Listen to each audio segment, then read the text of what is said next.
Welcome, everyone. Welcome to all of our Gwinnett Metro Network pastors. Others may be listening in. I'm here with Keith Ivey. Keith is the missions consultant for the Northeast Georgia region for the Georgia Baptist Mission Board. I'm the director of the Gwinnett Metro Baptist Network. And Keith and I are so excited about our Acts 1-8 mission strategy. Keith and I just left a meeting focusing locally for Northeast Georgia churches on the 30044 zip code, which is one of the most unchurched zip codes in all of Northeast Georgia. And Keith or I, either one, would love to share with you more about that if you're not familiar with all of the needs and that Jerusalem, Judea opportunity, and now Samaria, and then the othermost. Well, the Samaria for us is going to be New England. And Keith, I don't know about you, but I'm excited about this opportunity to partner with New England churches to do missions and to connect churches, not here just in Gwinnett, but in all of our Northeast region with New England churches. Talk for just a moment, Keith, about the genesis of these partnerships, how they came together over the last several months leading up to now. Wow. Well, the new strategy of the mission board is regional, and each region is challenged with strategic partnerships that will help strengthen us missionally, obviously in evangelism, discipleship, all those areas as well. But in terms of missionally, we believe every church is an Acts 1-8 entity. We're called to impact Jerusalem, Judea, Samaria, the uttermost. And so to facilitate that for churches that don't have existing partnerships, we sought out some strategic partners. The zip code is regional. The state partnership is New England. The international one is Peru. And so it's been a beautiful conversation for me to be a part of. What a great privilege to represent Northeast Georgia Baptists to our friends and our family up in New England. What a great reception I've had. They've just been so open. They're excited about the partnership of seeing our churches in strategic, meaningful partnerships with their churches for the gospel. That's great. And it's interesting here. I've been on the ground floor because I transitioned from the mission board here to this network. And I was in the beginnings of these partnerships. And so now we bring them not only to Gwinnett Metro Network, but the other Northeast Georgia associations. Our association is doing a great job. I think Keith will tell you we're out front or at the front. There's others also alongside us, but we're leading the way. And I'm appreciative of our Gwinnett Network churches for your missions heart. And one thing I want to say here, we're not trying to take away from any missions partnerships you already have. If you've got a missions partnership with another state, another area, another part of the world, don't stop doing that. We're not asking you to do that. But there's two situations here. One may be that you don't have a national missions partnership. And this will be an opportunity, as we talk about in a few moments, what that may look like, how you might do that. The other is you may have a lot of resources, maybe a larger congregation, and you have the capacity to add some other partnerships. We want to encourage you to do that, but certainly not asking you to change anything unless God puts that on your heart. But we do want to offer for all of our churches an opportunity to minister right here locally for Northeast Georgia in the 30044 zip code. And again, call Keith or I, either one, we can tell you more about that. Internationally, to let you look ahead, Keith and I will be talking to you later about Peru as our partnership. But right now, nationally, here in North America with the region of New England. Now, when we talk about missions partnerships, let's talk about what that may look like. It's going to be a little unique in terms of the way we do missions and your opportunities. And I would summarize it by saying we want these partnerships to be church to church, not generic, not general, but church to church. So Keith, talk about what that might look like if a Gwinnett church or another association, Gwinnett Metro Church, wanted to partner with the Church of New England. What might, and again, we're just dreaming right now. Right. This is step one. Right. What might that look like? Right. The image I want to give to you is of a pastor and a pastor coming together and doing some life together, listening to the vision, learning about communities, learning about each other's communities, seeking, instead of us going in and saying, hey, we've got all the answers, we need to tell you how to do church, in a sense, listen, what is their context? What are their challenges? What's their field look like? And help them if they maybe they've lost the vision, or maybe they don't have a vision, or maybe they haven't thought about having a vision. Maybe that's initially help them vision what might a partnership look like. What could they do? What would they be able to do? And enter into a long-term strategic partnership that might look something like, yeah, there are some projects along there. Might be some building projects. There might be some event-based projects, but they're strategic, part of the church's long-term strategy for reaching their community. But in the same token, there might be some financial structural issues. They might need some counseling for how to set up church finances. They might need to deal with some other legalities. They might need some help with some bylaws. I mean, you think about all the things that we deal with in church life. We're talking about the nuts and bolts and going in there and encouraging a church and a pastor kind of on the ground floor. Yeah. I remember when I was in high school, or maybe it might have been middle school, it's been a while now, I had a pen pal in California. And so here's a person I never really met, but man, we socially ministered to one another, as young adults, as teenagers and so forth. Well, this is bigger than that. This is us partnering you with a church where you are praying for one another and that you are ministering to one another. And it's not only that you might ultimately not just pray, but go and actually do ministry, boots on the ground for a weekend or a week, or sing a different couple every month, going to this church. It may be they're sending someone to help you once a month. They're praying for you. It goes both ways, because New England, believe it or not, has a lot in common with the metro area. They consider themselves to be post-Christian in many ways. And the Bible Belt is becoming more and more like that. We do have a lot in common.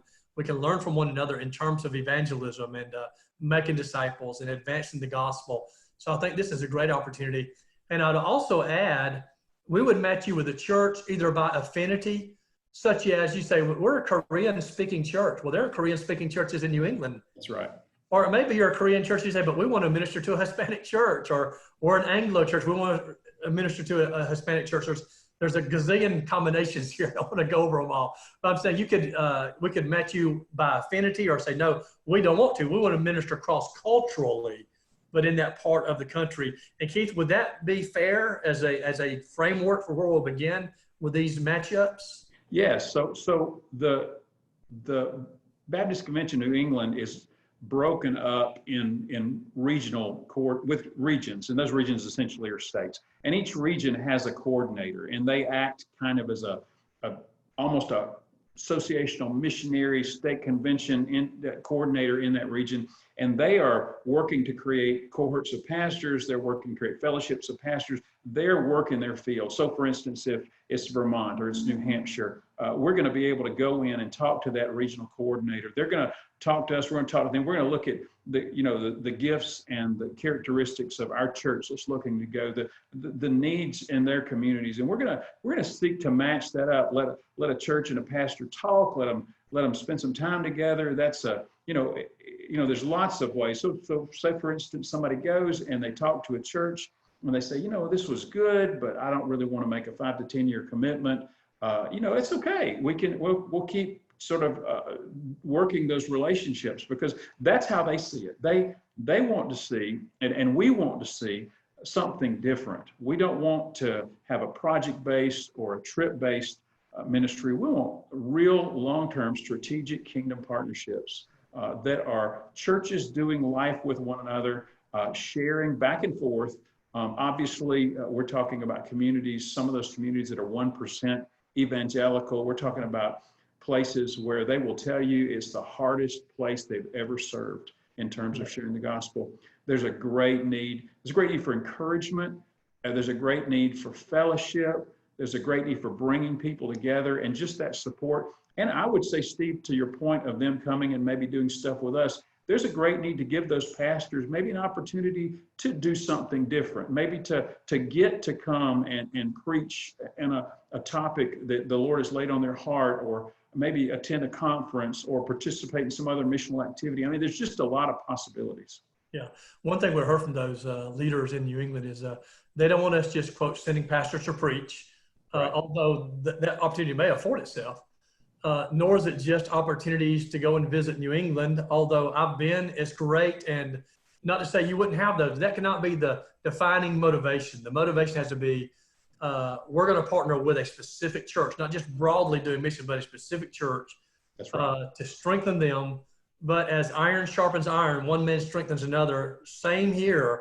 As iron sharpens iron, one church can strengthen or sharpen another as we have these partnerships. So I do hope every one of our Gwinnett churches, and by the way, has nothing to do with the size of your church. You may be meeting in a home, and we have churches meeting in homes.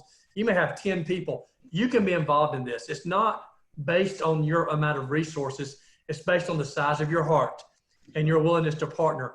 Also, if you're more comfortable with a rural church or versus a suburban church, which we're suburban and urban, or an urban church, New England, just like Georgia, has all kinds of churches. And so Keith and I today, we're just getting the wheels turning here, getting the ball rolling. This is step one.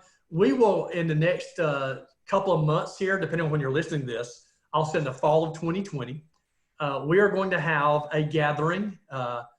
May not be a large gathering, and with COVID-19 where we are right now, we'll measure what's going on there, and hopefully it'll be in person. If not, we'll do it via Zoom.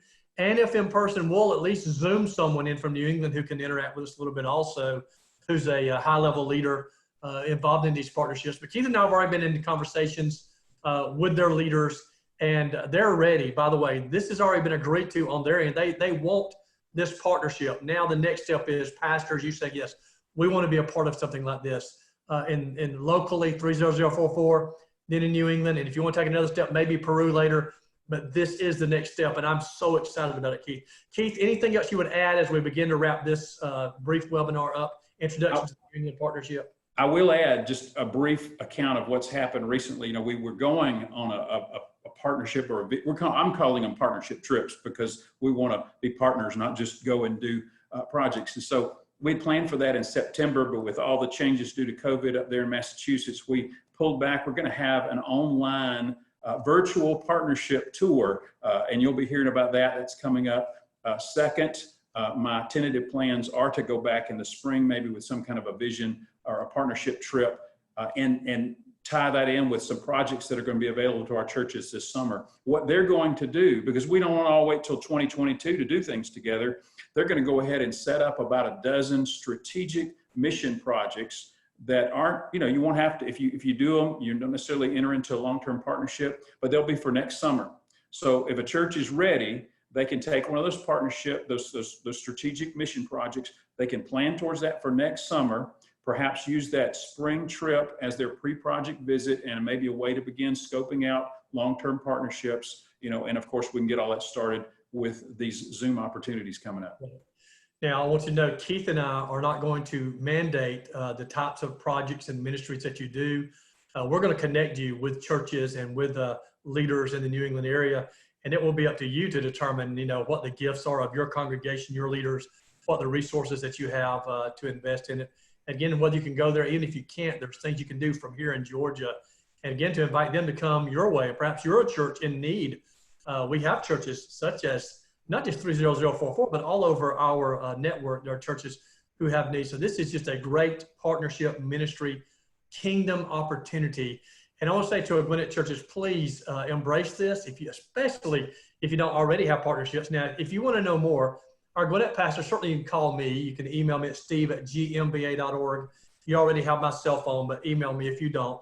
But maybe you're watching this because you picked up on it and you're in Northeast Georgia, but you're not a part of the Gwinnett Metro Network. Contact your local associational missionary. If you're not sure who that is, I'm sure you do, or you want to get somebody closer to the situation on a broad level. Keith, give them your contact information also, if you would. Certainly. You can email me at kivey@gabaptist.org, or you can call me at 706-809-9263. Either one works. And I would say to our Gwinnett pastors and beyond, Keith and I are partners. You don't hurt either one of our feelings. If you call him, if you call me, we're working together. So just call whoever's convenient for you. If you have a relationship, maybe better call the person you have that relationship with. But this is a partnership. Keith, thanks for taking time today. We're going to post this. And if you're watching this after some of these meetings, it's never too late. If this is still posted, it's still going on. And we see this as a multi-year partnership, not just through next summer. So whenever you're watching this, if it's still up on the web, on our site, it's because it's still going on, even if it's post some of these meetings that Keith and I have mentioned. Keith, thank you so much for your partnership, and thanks to Georgia Baptist Mission Board, and thanks to our Gwinnett pastors. Thank you for your gifts. And I'm so excited about the Gwinnett Baptist Metro. I said it wrong. Gwinnett Metro Baptist Network. I get those words flipped sometimes. But thank you so much, pastors, for what you do. You know you can call me anytime if you need anything. Thanks for taking time to watch this. Keith, any final words from my brother? No, you've said it. I'm excited too. All right. God bless, Pastor. Look forward to seeing you soon. Take care.